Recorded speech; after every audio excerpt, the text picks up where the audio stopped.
ప్రజా సంకల్పం ప్రశ్నిస్తుంది. ఎవరిని ప్రశ్నిస్తుందంటే మన ప్రియతమ ముఖ్యమంత్రి రేవంత్ రెడ్డి గారిని, అలాగే డిప్యూటీ సీఎం గారిని. ఎందుకు ప్రశ్నిస్తున్నామంటే ప్రజావాణి చాలా చక్కగా జరిగింది అని సంబరాలు చేసుకుంటున్నారు. ప్రజావాణిలో ప్రజా సమస్యలు మేము చాలా పరిష్కారం చేశామని, 75% పరిష్కారం చేశామని.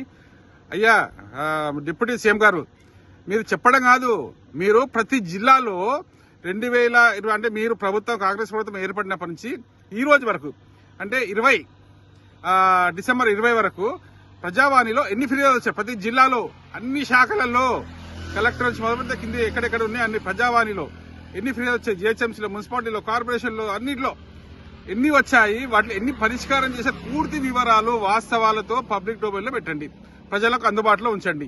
అంతేగాని మీరు మీడియా ముందు ఏదో సోషల్ మీడియాలో మేము అది చేసాం ఇది చేసామని చెప్పడం కాదు. అసలు మేము ఎన్నో పెట్టాము, అసలు సీఎంఓలో పెట్టిన వరకు పరిష్కారం కాలేదు.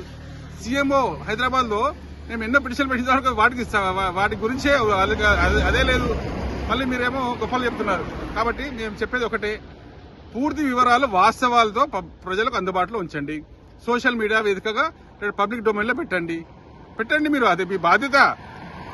బాపట్ల కృష్ణమోహన్, ప్రజా సంకల్పం నుంచి.